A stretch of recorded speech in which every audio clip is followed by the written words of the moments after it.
It is the night of the 13th of February, 1748. A three-masted schooner called the Lady Lovibond is running down the channel, bound for Oporto. Her captain has his new bride aboard, and his mate, once a rival for her, is at the wheel. Deadly jealousy? What happens next is never fully known, only that the ship drives onto the Goodwin Sands off the Kent coast and goes down with every soul aboard. 50 years later to the day, the master of a coaster called the Edinburgh writes in his log that he has just avoided a collision with a three-masted schooner sailing hard for the same sands. Another vessel watches her run aground. The Deal lifeboatmen dredge for the wreck. There is nothing there. No wreck, no crew, no schooner, only the sand and 5 miles of cold water between it and the shore. This is a story about the things the south of England put underneath, under stone, under water, under the years, believing it was done with them. It was not. Welcome to Unquiet Britain. The southeastern corner of England, Surrey, Sussex, Kent, has been the country's front door for as long as anyone has been arriving uninvited. Romans, Saxons, Normans, they all came ashore here. It is a landscape that has spent 2,000 years receiving things it did not ask for and burying them when it was finished. In Canterbury, between the old infirmary cloister and the green court of the cathedral, runs a covered passage. For centuries, it has had a name that has had nothing to do with the cathedral's light. They call it the Dark Entry. The story goes that it was haunted by a woman named Nell Cook. She was servant to one of the cathedral's canons, a churchman who kept, under his roof, a young woman he called his niece. He lied, and Nell came to understand that the relationship was not the one the word suggested. And one day, in what the old accounts call a fit of jealousy, she served the pair of them a pie, and both of them died. When it was discovered what she had done and how, the authorities did not hang her. They took her down to the Dark Entry, lifted the paving stones, and put her into the ground beneath them, alive. That is the legend, and here we have to be honest with you. The version everyone knows was written down by a clergyman named Richard Barham, who died in 1845, in a collection called the Ingoldsby Legends. Barham was a great teller of tales.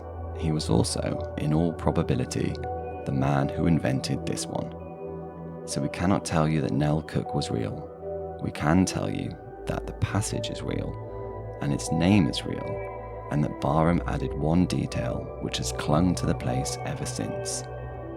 That anyone who sees her ghost in the Dark Entry will, before long, die.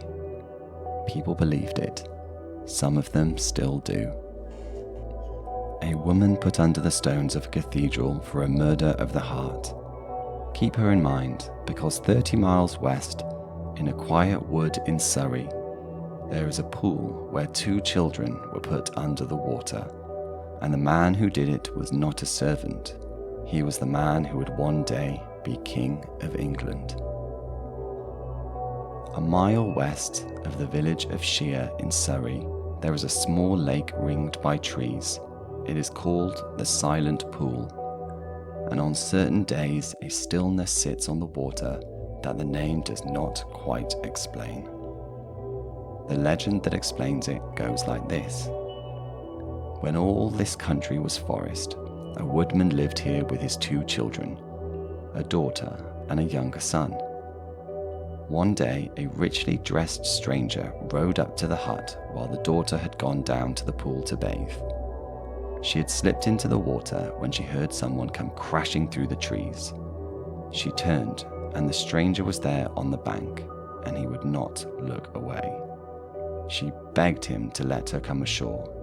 He laughed and walked his horse over her clothes so she could not reach them. Terrified, she pushed out into the deepest part of the pool. The stranger spurred his horse in after her, and she went under because she could not swim. Her brother heard her cries and came running and went in after her. He could not swim either, and they went down together in the cold and the dark at the bottom of the pool. The stranger turned his horse and rode away. The woodsman came looking for his children and dragged their bodies from the water. And there the story might have ended, a private grief, no name to it, except that he found one thing the rider had left behind, a feather caught in a tree, a feather from a nobleman's hat. By asking quietly in the right places, he learned whose hat it had come from. The stranger was Prince John, brother to Richard the Lionheart, and ruling England while Richard was away on crusade. Now you should know that this is told as legend, not as history. There is no record of these children or this crime, but the story does something clever with the history around it.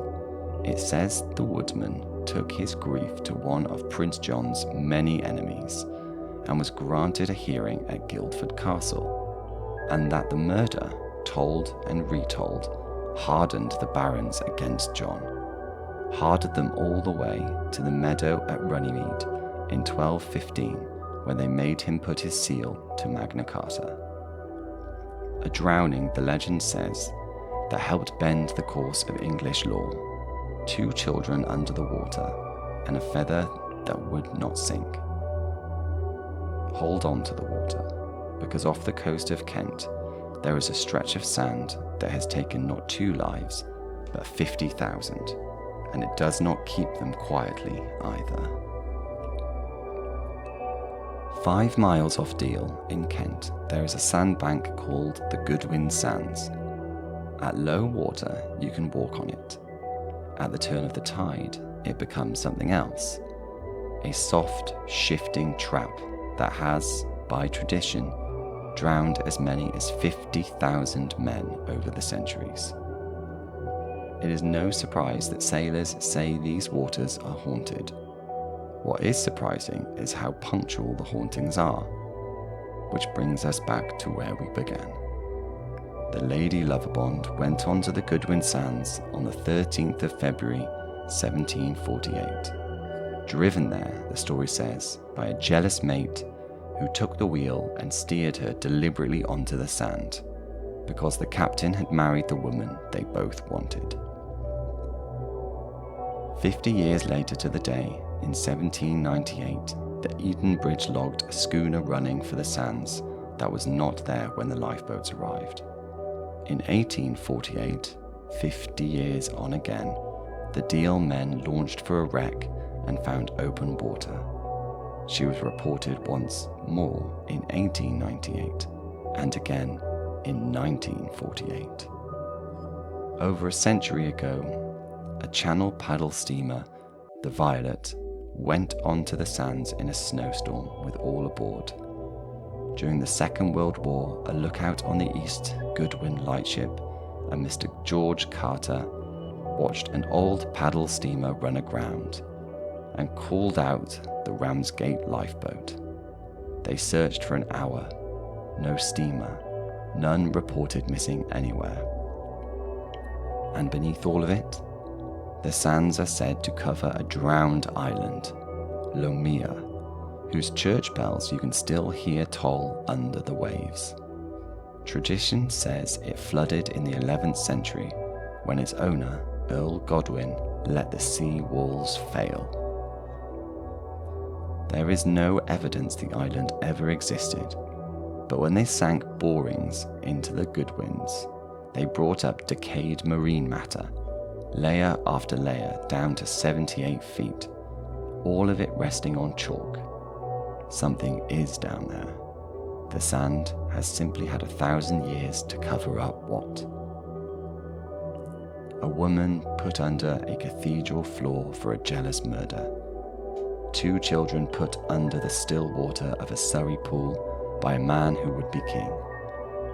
50,000 men, a paddle steamer, and perhaps a whole island put under the sands off Deal. The south of England is old and crowded, and it has always had the same answer for the things it would rather not look at. Put them under the stone, under the water, under the polite surface of a legend that says it was all a long time ago. And yet the passage still has its name. The pool sits silent. And on the 13th of February, somewhere off the Kent coast, a 3-masted schooner may still be appearing on time above the sands that consumed her. This is Unquiet Britain.